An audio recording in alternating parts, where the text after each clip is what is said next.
Hello, and welcome to the All About Pigeons podcast. We have a very special episode for you today, so stick around.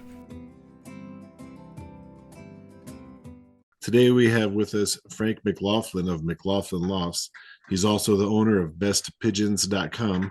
That's America's #1 racing pigeon auction site. Frank has been at the top of the sport in the powerful Boston Concourse for over 40 years. He has won nearly every possible concourse and national prize, and his pigeons are winning races in numerous countries. The auction site has been a concept for many years, and after the first 2 seasons, it became one of the top pigeon auction sites in the world. For many years, Frank has been asked to speak in multiple countries, and his seminars have become very popular. In 2022, Frank started the McLaughlin Lofts YouTube page, which has grown to over 10,000 subscribers. This allows Frank to offer all his insight, methods, and systems to the pigeon world through his videos. And today he's coming on here, and we're going to talk about how to breed a racing pigeon champion. Thanks for coming on, Frank. Appreciate it. Well, thank you for having me. I'm looking forward to it. So when it comes to breeding, there's different styles: line breeding, inbreeding, outbreeding, stuff like this. Do you stick to one method, or do you kind of adapt to what you're trying to achieve?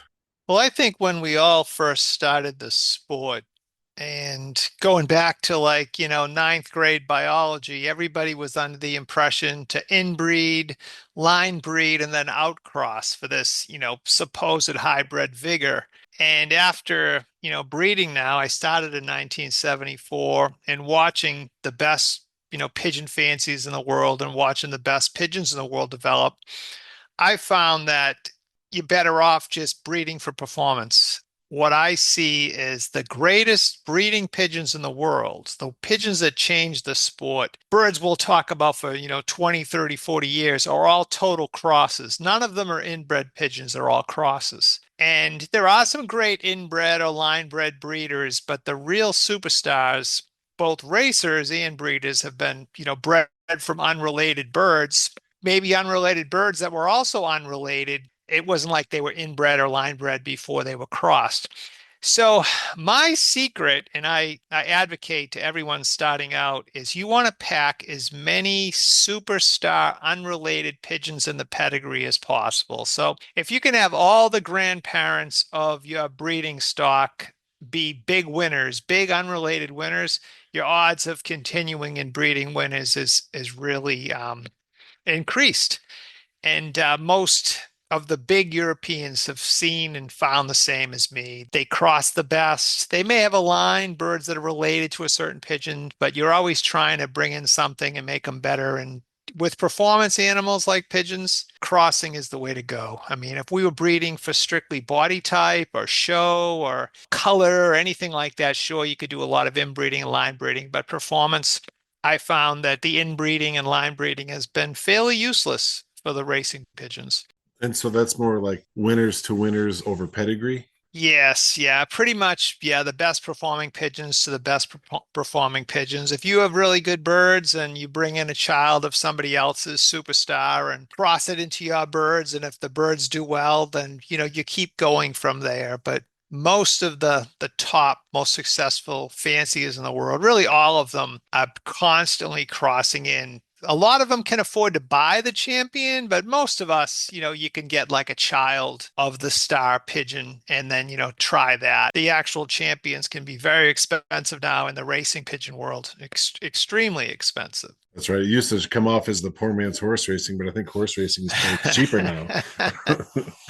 It gets a little crazy. Now, I don't want to discourage anyone because, I mean, starting out, there's plenty of great pigeons. You can get superstar pigeons in the 200, 300, $400 range. But if you want to buy a true champion pigeon or a youngster from some of the best pigeons in the world, oh boy, thousands of dollars. And I think it's a bit crazy. There's no need to spend thousands on a pigeon. But there's a lot of good pigeons out there, and there's a lot of good performance pigeons. And like anything else, people chase what's hot and what's popular. So you pay more for, the pigeons that might be like the Taylor Swift popularity over someone that, might be a tremendous artist, but yet isn't well known. So the pigeons are equally as good from the lesser person that doesn't market and promote as well as the more expensive birds.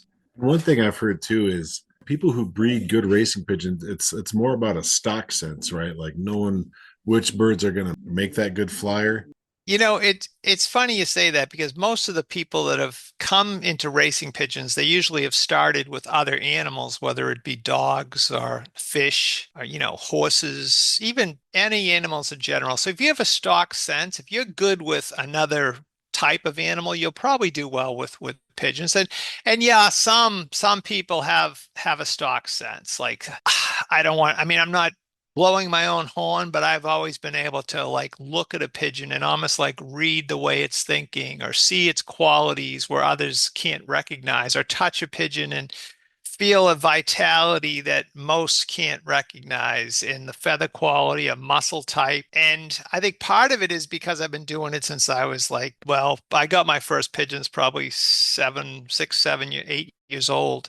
So I've been doing it a long time. I grew up with them. I guess maybe as my brain was developing, I was growing up with pigeons. I joke about it to some of my friends that may struggle a little bit, that started late in life, that, you're never going to play violin in the Boston Symphony Orchestra if you started at 50 years old. With pigeons, you can be successful. If you have good pigeons, you supply good methods. I supply, like on my YouTube channel, I talk about very easy methods, very common sense methods that anyone can follow and have big success. And I get reports from all over the world with new fancy is dominating because, they're not doing what their great grandfathers or their grandfathers or their fathers were doing. They're doing something that's, more up to date. Most of the people in the sport are still copying things that, they were doing the same as 50 years ago. You're trying to create a bird to do something pretty specific here. The one loft racing right now is really growing right now. People are still club racing as well too, especially in other countries. When you're trying to breed a pigeon, if you're breeding one for one loft racing, how would you view that compared to breeding one for that's going to be a club racer? That's a different animal you're making there, right? Yeah, I mean, it's a different animal. I get that question a lot where I find that most of these very successful one loft racing pigeons, and for people who aren't familiar, it's like a Kentucky Derby. You breed the bird, you pay an entry fee. All the birds are raced and trained out of, under identical conditions. Then there's a big race with prize money. So the birds are all homing to one location. All these big successful one loft families of birds, and there are some, but they all originated winning in federations and combines and clubs somewhere else. Me personally, I race the same pigeons in my combine as I win with in one loft racing. But I think what we're finding in the sport is many fanciers now, because they're so spread out, it's hard to get a club, a combine together, are only entering one loft races. So they're having success in one loft races. But I think if they race the same pigeons in a club or combine, they would have a lot of success also. But, there are horses for courses. I'm sure there's some pigeons that may perform in Zimbabwe and under those conditions better than like a pigeon that might perform in say, a cold section of the United States. It does. It varies. I mean, there are horses for courses, but again, good pigeons are good pigeons for the most part. It does seem like a lot of the guys who are in race clubs and really know their birds, they have that advantage when it comes to pairing them up and getting that good bird. And then they will send those off to one loft races and they tend to have good success that way, having the experience with the club racing. Yeah, I think it's really the best way to test them. I mean, many people are just buying good bloodlines and sending them in one loss, but it's an expensive proposition to try to test them when you're paying a big entry fee. But when you race them yourself, you can actually see pretty quickly. The good ones show themselves fast. What I found with racing pigeons is if you have a good pair or some good stock, boy, the good ones come to the top and show themselves very fast. It's a lot easier if you are racing your own pigeons to know, what to concentrate on if you're sending them to other places.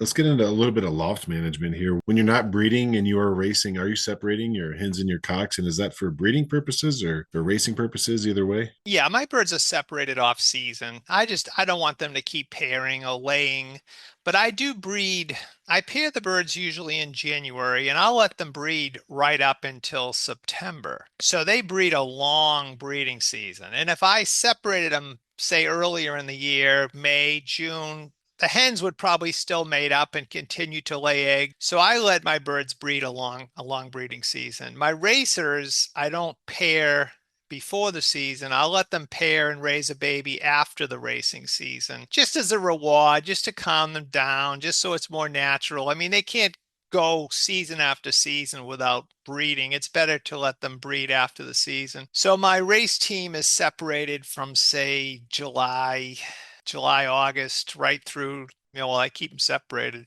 all the way. They're only together breeding, maybe 6 weeks or so in the end of the summer. The rest of the time they're separated. I raise separate sexes. I don't motivate pigeons. I keep them separated. And then the breeders, they're separated from September to January for the most part. I just put them in flight pens. And they'll live in flight pens. It's easier. Graded floors on pole perches. Winters are really rough where I'm at. Well, not anymore. I've moved to Florida, but where my pigeons have been the last many years up in New England. But my birds are living in pretty much open flight pens with a roof, two sides and a back, graded floors. They're exposed to a lot of the elements, but I don't baby them. I feel it makes them stronger, going through a good harsh winter. And so you said you don't motivate that way. So you don't use the widowhood for motivation? No, it's funny that after all these years, and for the last 20 years, I stopped motivating pigeons. Like everyone tries to separate the sexes, let the cocks come home and the hens are waiting, or vice versa, or do a roundabout system where they all race home to go into one section and they get to spend time. All that motivation is a really big waste of time. You help one pigeon, you might hurt 20. The real top fanciers, and some of them have actually taken my advice on this, have stopped motivating them. For young birds, they don't separate the sexes. They race them to the perch.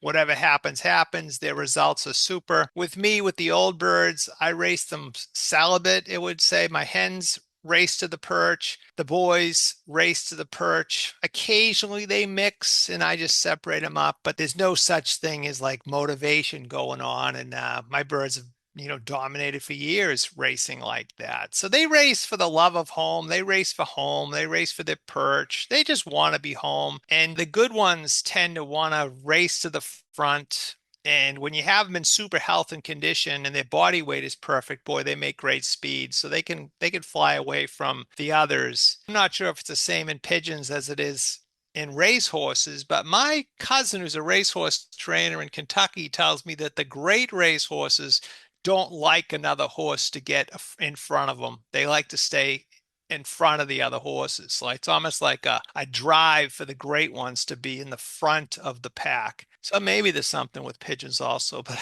it would be kind of tough to prove. You got two pigeons that you want to pair up, but let's say that they were both with other partners the year before. Do you do like the boxing system where you keep them together in a pen for 24 hours, or how would you go about doing Yeah, that? well, I've been pretty lucky. I have multiple breeding lofts. I have a big setup with different sections. So I can, separate them and put them in with a different mate, maybe leave them locked up as long as, they're not fighting. And in some cases, what I usually do, I'm a believer in free mating. I'm not sure how many people do the free mating system, is where I let the pigeons, most of my pigeons, select their own mates. Now, at the end of the season and for special pairings and stuff, of course, I'll select mates and maybe put them in an individual pen or in a small section. But usually I may throw like 10 hens and 10 cocks, all unrelated, into a section and let them pick their mates. And I've found more champion breeding pairs doing that way than studying pedigrees and trying to figure out who should go with who. It's almost like they select a bird that's comparable to themselves, and also they tend to be happier. If a bird is really happy with its mate, I think they're more vigorous with the raising the babies, and there's more enthusiasm with the whole process. And maybe if you I've said it in my video, I don't want to offend people, but if you're in an arranged marriage or fell in love with the love of your life, you might be have more motivation to work at it if you're with the love of your life. So I think with pigeons, by letting them select their mates, it's, there is a benefit to it. And some of the old superstars in Belgium do the same thing. And part of it is because I don't live at the lofts. It's easier for me. I don't have time to rotate pigeons for like 4 days. I only go over in the mornings. But the other part is it's worked great over the years. And then if you have a hit pair, just leave them together and they'll do great.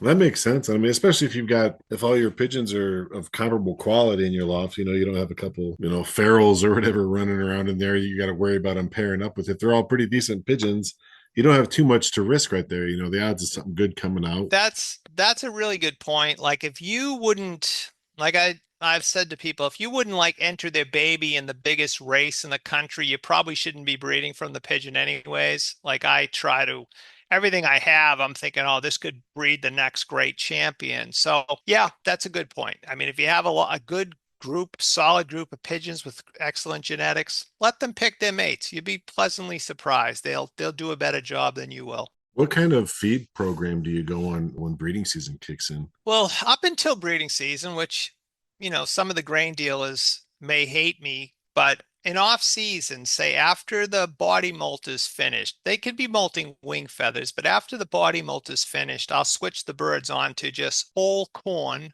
or maize, as corn in some places is like a mixed feed, but maize, and I'll give 2 parts maize or corn, as you call it, and one part lay chicken pellet. So my off-season feed, I just buy a Tractor Supply, and I just feed them, corn and laying hens, chicken pellets. And then when my birds, I'll keep them on that until they lay their eggs. And once they're on eggs and they're about to hatch, I'll switch. I buy the best Belgian mix feed. I use Vercel Lager. I have it delivered from New York through Global Pigeon Supplies, and it's like a 14% pigeon grain. It's a mix of all the real nice grain mix. So that's in one feeder. Because I don't live at the lofts, I fill the feeder up with that. It's called Versalaga Champion. And another feeder, I'll use chicken lay pellets for minerals, some extra protein, and they don't eat hardly any pellets. They eat maybe 10% pellets and 90% grain. And then more important than those two are all the minerals. I have all the different types of grits and minerals and pick pots and pick stones and all that in front of the bird. So that combination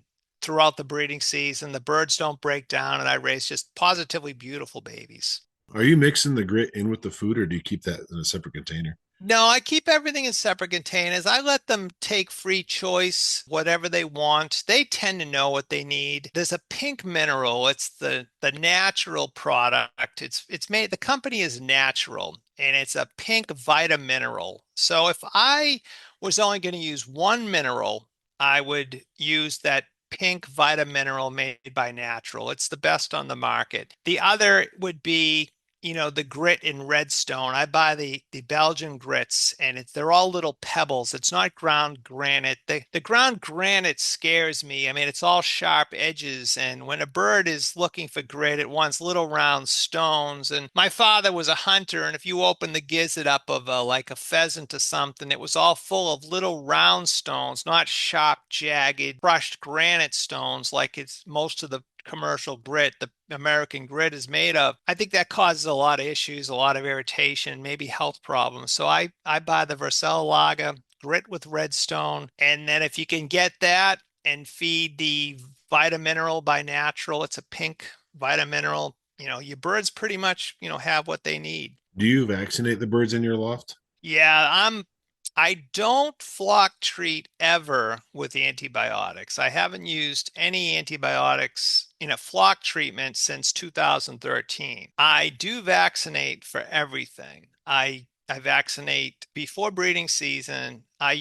It's a combination vaccine. It's a salmonella, PMV, the paramyxovirus, and a bronchial. It's a three-way for respiratory, salmonella, and PMV. I use that before breeding and before the race season. And then when I wean the babies, I vaccinate them with a PMV rotavirus. And most of the world is now saying that the rotavirus is the root of all young bird sickness. So if you can vaccinate your babies at weaning with the rotavirus and the PMV, plus, I give them the pigeon pox at that time too, so I don't have to worry about that if they're going off to races. I'll do that at weaning, and then before the race season, I'll vaccinate the young bird team with the PMV, salmonella, bronchial, which has, the three-way with the salmonella, the respiratory, and the PMV. But I keep up with the vaccines. As I wean every baby, I vaccinate it. I vaccinate it and I hit it for pox.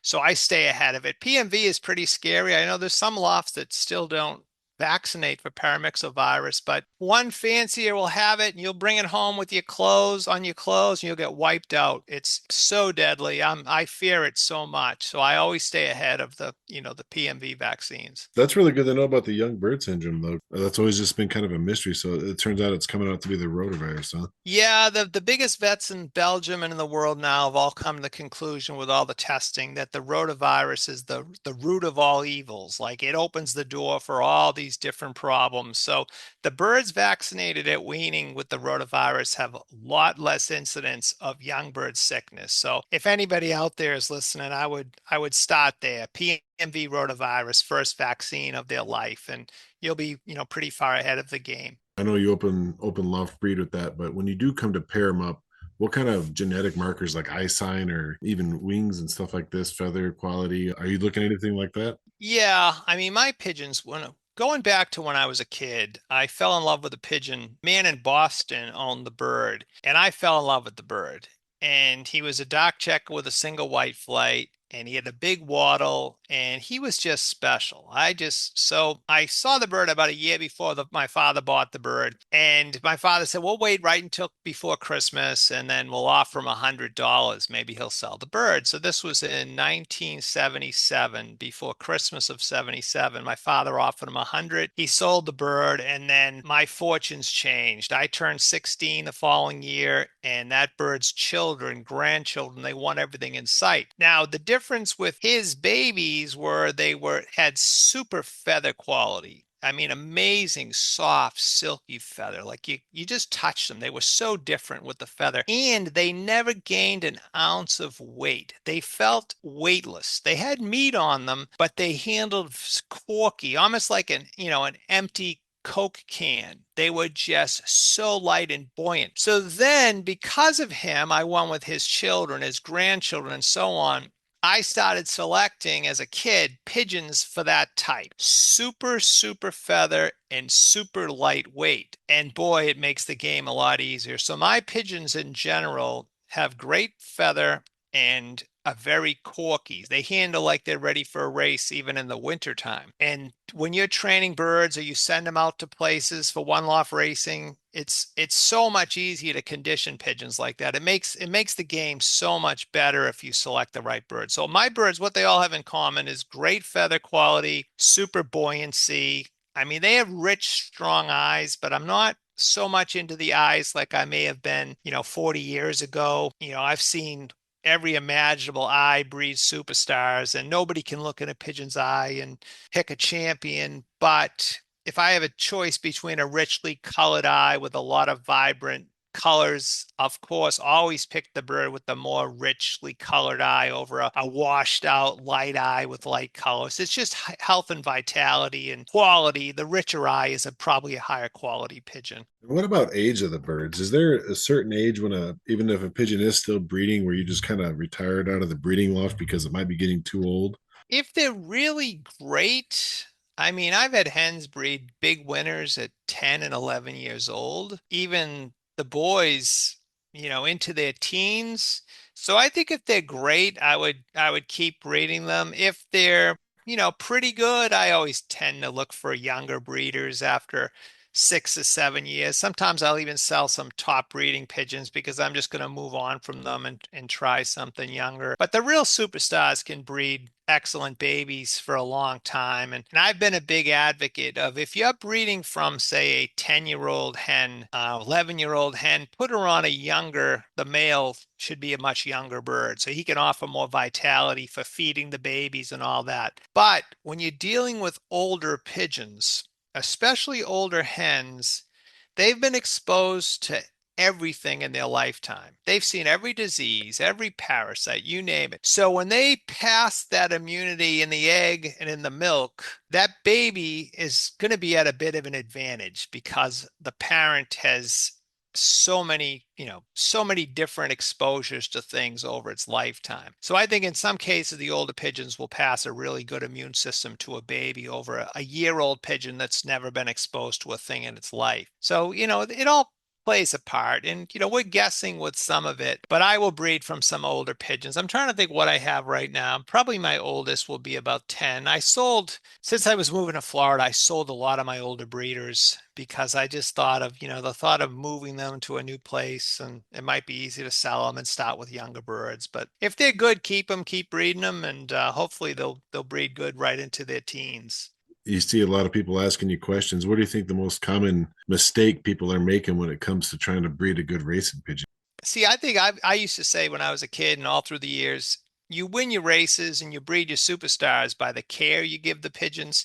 You can't neglect them half the year and then expect them to race or breed well. They have to be in great condition, super health, form, have everything they need. And I think the best, make sure their birds are well cared for year round. That's going to really help. They have to have a perfect molt. If I have a pigeon that grows in a bad feather, doesn't finish the molt, just doesn't molt right, I won't even breed it the following year. I'll let it molt again. I won't breed a bird that doesn't have a perfect molt. Something was wrong with the pigeon. And I think new people make the mistake that, maybe the care's not there. And then when they do have babies, I leave the lights on 24 hours a day. I have the waterers on heaters so they don't freeze. So there's food, there's grits, there's minerals, and water and lights all winter long, all the time. So if they need it, it's there. And that is really important. You don't want to stunt them. If they miss one feeding, the babies, it'll stunt them. So I'm really, worried about that. And people will make a mistake with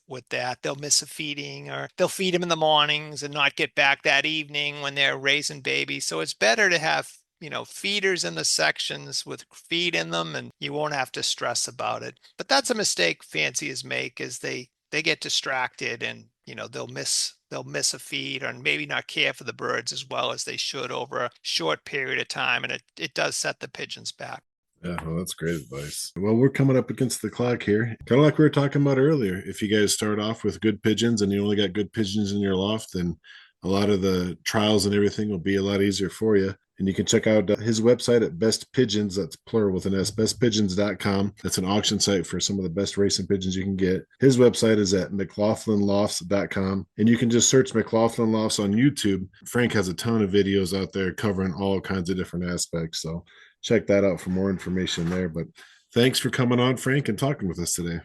I really appreciate you having me, and hopefully we can do it again soon. Absolutely. Thank you. Thank you. Thank you for listening to another episode of the All About Pigeons podcast. Please help the pigeon hobby by telling your fellow club members or other pigeon friends about the podcast, and make sure to leave a good review or at least a 5-star for the podcast wherever you listen. If you have a topic or a person you want to hear more about on the podcast, or if you yourself would like to be a guest, just send an email to allaboutpigeonspodcast@gmail.com. Thanks for listening.